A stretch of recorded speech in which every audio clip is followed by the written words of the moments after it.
नहीं है, हो सकता है कि ये झूठ हो, किसी ने खुद लिख दिया हो, लेकिन इम्पॉर्टेंटली केपी शर्मा साहब की तरफ से भी डिनायल भी कोई नहीं आया, क्योंकि अगर केपी शर्मा साहब या इनकी पार्टी डिनायल कर देती तो हो सकता है ये बात झूठी हो। डिनायल भी नहीं आया हमारे पास, तो इट शोज़ कि ये स्टेटमेंट उन्होंने ही दिया है। तो देखिए, पहला स्टेटमेंट, पहला पार्ट तो मैंने आपको बता दिया कि भारत पे नेपाल ने इल्ज़ाम लगा दिया है। बहुत सारे लोग इंडिया के भी मैं सुन रहा था, नेपाल के भी सुन रहा था, इवन बहुत सारे और भी रीजन के लोग मैं सुन रहा था कि भारत पे इल्ज़ाम लगाने की कोशिश करेगा नेपाल, क्योंकि मोर इम्पोर्टेंटली जब आपकी गवर्नमेंट जाने लगती है तो कहीं ना कहीं अपने आप को बचाते हैं, और भारत को स्केप गोट बनाया केपी शर्मा साहब ने अपने आप को बचाने के लिए। अब अगली बात बताओगे, देखिए मैं आपको ये बार बार बता रहा हूँ कि नेपाल की जो मिलिट्री है वो अगले 10 साल के लिए नेपाल में आ गई है, उसने डायरेक्टली टेक ओवर कर लिया है, और आने वाले टाइम पे जो है वो बहुत ज़्यादा नेपाल को जो है वो एक तरह से सपोर्ट करने की तरफ चीज़ें जाएंगी। अब आर्मी का क्या रोल है, याद रखिएगा। देखिए, नेपाल की जो आर्मी है वो कोशिश कर रही है कि नई इंटरम गवर्नमेंट को लेकर आए, लेकिन याद रखिएगा, जब भी आर्मी किसी भी चीज़ में डायरेक्टली इन्वॉल्व हो जाती है, इसका मतलब ये होता है कि पीछे से स्ट्रिंग्स जो है वो आर्मी चला रही है, सामने बेसिक बेसिक सिविलियंस बैठे हुए हैं। That's how it is. So what I personally think is that कि नेपाल में जो इस टाइम हुआ है उसमें आर्मी को बहुत बेनिफिट हुआ है, और आर्मी दोबारा से पॉलिटिक्स में नेपाल में आ गई है। अब आर्मी का क्या रोल है, इसको बड़े गौर से सुनिएगा। Meanwhile there is a rising concern in Nepal that the role of army and army chief mister Ashok Saigal questioning the army's role in negotiating a transition after Ali was forced to resign and most prominent political leaders fled Kathmandu। अब हमारे पास दो तरह की खबरें आ रही हैं। एक खबर ये आ रही है कि बहुत सारे लोग खटमंडू से, जो बहुत सारे प्रोमिनेंट लीडर्स थे नेपाल के, जो गवर्नमेंट में थे पिछले 15-20 साल से, वो तो खटमंडू को उन्होंने छोड़ दिया है। केपी शर्मा साहब जो हैं वो भी इस टाइम मिलिट्री के बैरिक्स में छुपे हुए हैं, वो अभी तक उन्होंने खटमंडू को भी नहीं छोड़ा, वो भी किसी सेफ जगह पे अनआइडेंटिफाइड प्लेस पे छुपे हुए हैं। पहली बात तो ये। दूसरी बात ये है मोर इम्पोर्टेंटली कि जो आर्मी चीफ है, आर्मी का रोल बहुत इंपॉर्टेंट है इस टाइम खटमंडू में, क्योंकि आर्मी ने एक तरह से टेक ओवर कर लिया है। हर गली में इस टाइम मिलिट्री है, हर जगह पे मिलिट्री खड़ी हुई है, and they want to tell the world के, they want to tell the Nepali people के वो अंडर कंट्रोल हैं चीज़ें, और वो आने वाले टाइम पे नेपाल पे हुकूमत कर सकते हैं।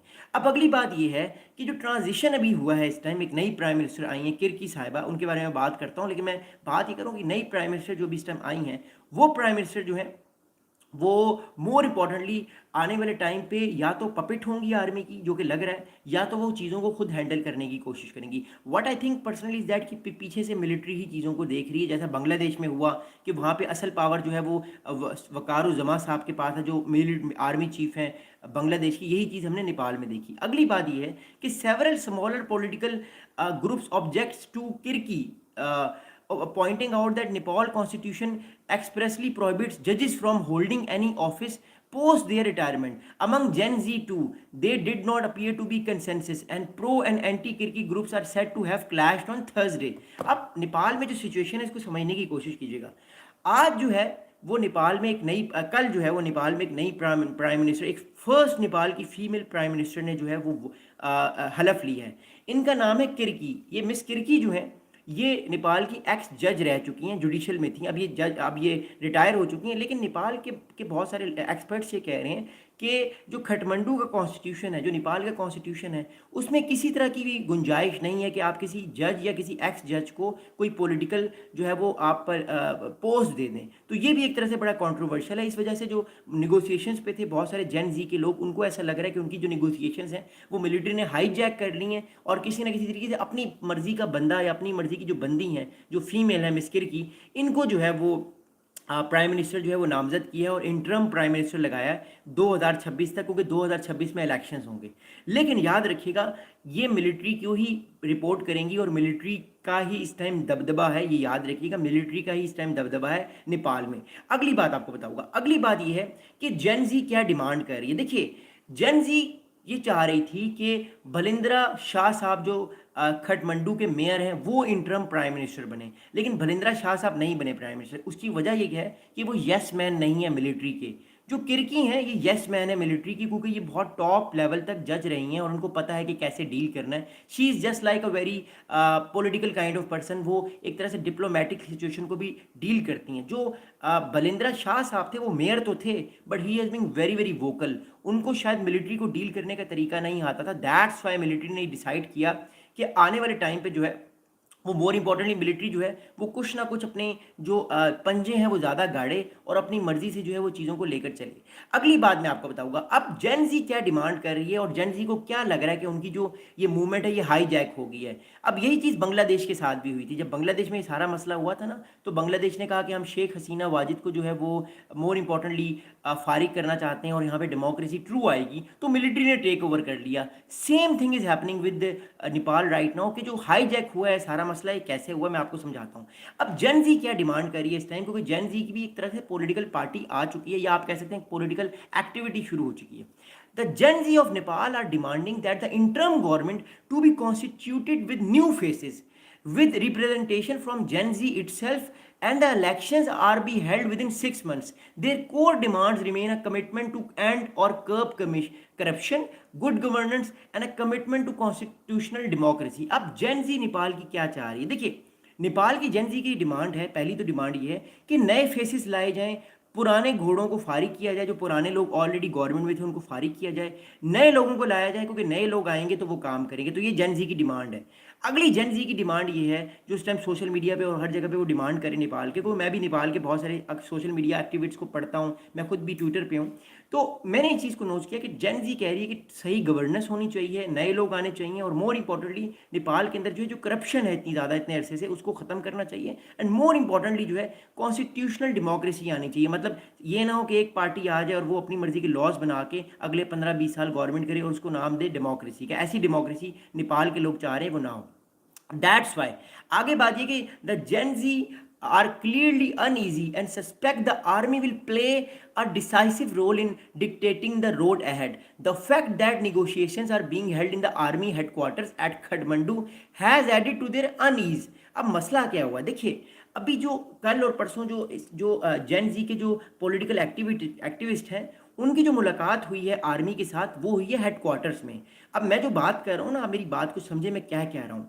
मैं ये कह रहा हूँ, आप मेरे बहुत सारे दोस्त मुझे काफ़ी देर से कह रहे हैं कि नहीं मिलिट्री का तो कोई रोल नहीं है। भाई मिलिट्री का रोल है। क्यों मिलिट्री का रोल है? जब मिलिट्री के हेड क्वार्टर में ये मीटिंग्स होंगी तो मिलिट्री कहीं ना कहीं पॉलिटिकल रोल तो प्ले करेगी। So that's why I am saying कि जब जेन जी डिमांड कर रहे थे कि आप बलिंद्रा शाह साहब को इंटरम प्राइम मिनिस्टर लगाएं अगले 6 से 8 महीने के लिए, तो मिलिट्री ने नहीं लगाया। उन्होंने किनको लगाया? उन्होंने किरकी साहिबा को लगाया जो कि एक्स जज हैं। तो इट शोज कि मिलिट्री की पावर की स्ट्रेंथन हो रही है और वो कहीं ना कहीं अपने रोल को डिसाइसिव करने की कोशिश कर रही है। और ये मैं नहीं कह रहा, ये खटमंडू के अंदर, ये नेपाल के अंदर इस चीज़ का फियर समझा जा रहा है। अब अगली बात बताता हूँ आपको। अब इस टाइम जो है वो राइजिंग डिमांड क्या है। अब इस टाइम याद रखिएगा, इस टाइम जो खटमंडू है इसमें कोई गवर्नमेंट नहीं थी। इसमें जो है फिलहाल अभी इंटरम गवर्नमेंट आई है, लेकिन जो खटमंडू में 3-4 दिन पॉलिटिकल गैप था, वैक्यूम था, उसमें सिर्फ एक ही गवर्नमेंट के ऑफिशियल थे जो गवर्नमेंट को हेड कर रहे थे, वो थे नेपाल के प्रेसिडेंट। अच्छा, जो प्रेसिडेंट होता है नेपाल का वो एक तरह से नॉन पॉलिटिकल बंदा होता है, तो उसको किसी ने छेड़ा नहीं। नेपाल के प्रेसिडेंट की को लोग जो है वो बहुत सारे लोग वहाँ के डिमांड करें नेपाल के कि the Nepalese president Paudel to address the nation and answer question agitating the people. अब नेपाल के लोग कह रहे हैं अपने प्रेसिडेंट को कि प्रेसिडेंट साहब आप प्लीज़ कोई बात करें, कोई सवाल करें, हमारे लोग जो हैं वो परेशान हैं, कुछ हमें उम्मीद दें। तो इसके बाद नेपाल के प्रेसिडेंट ने एक स्टेटमेंट जारी की है। According to the Nepalese president statement, he said that I appeal to all parties to be confident that their efforts are underway to address the protest demand swiftly and to cooperate in maintaining peace and in order to discipline matter। तो एक सरसरी था, एक सरसरी सी बात की गई है। President पॉडल ने एक स्टेटमेंट दी है सरसरी से कि नेपाल के लोग ये चाहते हैं, नेपाल के लोगों से उनकी रिक्वेस्ट है कि वो काम रहें और सारी पार्टीज आपस में बात करें और कोई लड़ाई झगड़ा ना करें। तो एक सरसरी सी बात की गई कि इसमें कोई किसी साइड की तरफदारी नहीं की गई। अब where is KP Sharma right now? मेरे पास जो कल न्यूज़ आई उस न्यूज़ के मुताबिक बहुत सारे दोस्तों ने कहा कि केपी शर्मा साहब भाग के भारत आ गए हैं। कुछ लोग कह रहे थे कि वो यूके चले गए हैं, कुछ लोग कह रहे थे वो चाइना चले गए हैं।